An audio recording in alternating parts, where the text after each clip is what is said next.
তিন দিন Silchar medical college ও হাসপাতালের আইসিইউতে চিকিৎসারত অবস্থায় থেকে মৃত্যুর কোলে ঢলে পড়ল সোনাইয়ে স্কুটি দুর্ঘটনায় আহত যুবক। বৃহস্পতিবার ভোর রাতে নগরদীর গ্রাম চতুর্থ খণ্ডের আজিমউদ্দিন লস্করের ছোট ছেলে রৌশন হোসেন লস্কর 22 কুড়ি শেষ নিঃশ্বাস ত্যাগ করেন। ময়না তদন্তের পর শুক্রবার সন্ধ্যা 6:45টায় শোকাকুল পরিবেশে গ্রামে রৌশন হোসেনের জানাজার নামাজ সম্পূর্ণ করে দাফন করা হয়। উল্লেখ্য, গত মঙ্গলবার সন্ধ্যায় নগরদীর গ্রামে স্কুটি দুর্ঘটনায় গুরুতর আহত হয় রোশন ও নসির উদ্দিন লস্করের ছেলে আফজাল হোসেন লস্কর নামের আরেক যুবক। কাবুগঞ্জ থেকে নগরদীর গ্রাম চতুর্থ খণ্ডে তাদের বাড়িতে যাওয়ার পথে নিয়ন্ত্রণ হারিয়ে দুর্ঘটনাটি সংঘটিত হয়। কিন্তু দুর্ঘটনার পরবর্তীতে সরকারি অ্যাম্বুলেন্স করে মেডিকেল পৌঁছাতে বিলম্ব হওয়ায় আরও গুরুতর হয়ে পড়েন আহতরা। এবার রোশনের মৃত্যুর পর সরকারি অ্যাম্বুলেন্সের সেবা নিয়ে ক্ষোভ বিরাজ করছে জনমনে। এ নিয়ে জেলা প্রশাসন ও স্বাস্থ্য বিভাগকে বিহিত ব্যবস্থা নেওয়ার দাবি উঠেছে। এদিকে রৌশনের মৃত্যুর জন্য তিনটি অ্যাম্বুলেন্স বদল করে বিলম্বে ছেলেকে মেডিকেল পৌঁছানোকে দায়ী করলেন পরিজনরা। দুর্ঘটনাস্থল থেকে আহতদের অ্যাম্বুলেন্সে তুলে মাত্র 20 কিলোমিটার দূরে অবস্থিত শিলচর মেডিকেল কলেজ ও হাসপাতালে পৌঁছাতে সময় লেগেছে 3 ঘন্টা। এতে আরও গুরুতর হয়ে পড়েছিলেন রৌশন।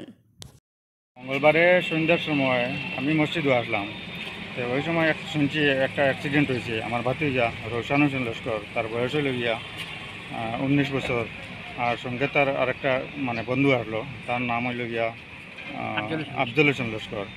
তো তারা আমি সঙ্গে সঙ্গে খবর পাইয়া সঙ্গে আমার ফার্মেসির সামনে এখানে আইয়ে দেখছি তারা অ্যাম্বুলেন্সও ওঠানো হয়েছে।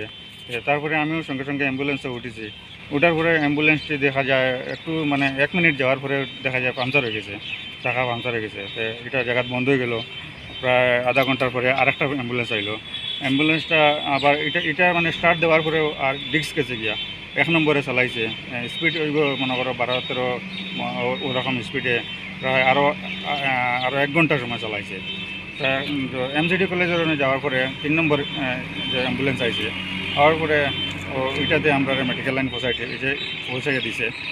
এটা প্রায় স্পিডেও আইছে, ভালো আসলো নতুন অ্যাম্বুলেন্স।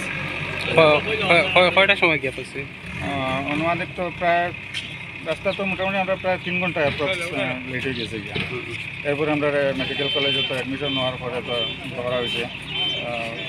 আফজল হোসেন যে তারা তো সার্জারি ব্রেন, তার মাথা একটু ফাটিছিল, এটা করা হয়েছে। আর আমরা যে রৌশন হোসেন লস্কর তারা নেওয়া হয়েছে সেন্ট্রাল আইসিইউ ভেন্টিলেশনে রাখা হয়েছে 25 তারিখ থেকে 28 তারিখ পর্যন্ত। 28 তারিখ সকাল 3টার সময় তার মারা গেছে আর কি। এখন বর্তমানে আমরা তো আছি কিতা হয় এটারে পোস্টম্যাডামের এখানে আছে। তার পোস্টম্যাডাম বর্তমানে শেষ হয়ে গেছে, তার বাইক করা হয়ে গেছে। এখন আমরা গাড়ি তুলিয়া নিয়া করে তার জানাজা করিয়া এরপরে তার মাটি দেওয়া জানাজা কয়টা অনুমানিক মাথা হয়েছে 8:30 মিনিটও।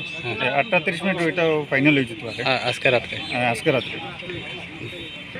যে গত মালার ঘটনায় মঙ্গলবার যে আজিম ভাই ছেলের যে মর্মান্তিক ঘটনা, আমরা গ্রামের প্রত্যেক মানুষ শোকাহত, আর বর্তমানে আমরা শোকাহত।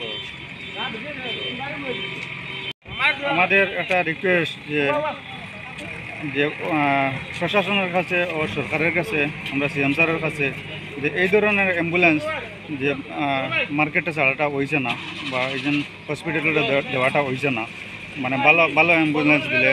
কারণ আজকে আমার পেশেন্ট রয়েছে, আগামীতে অন্য পেশেন্টের রইব। মেডিকেল যাইতে যদি 3 ঘন্টা লাগে, আর এই পেশেন্টের অ্যাম্বুলেন্সের দরকার কিতা, বাড়িতে মরাও ভালো। আপনার বাড়ি মেডিকেল থেকে কত দূর? আমার তো বাড়ি মেডিকেল থেকে প্রায় 27 কিলোমিটার ডিস্টেন্স আছে, 27 কিলোমিটার দূরে আছে। আচ্ছা।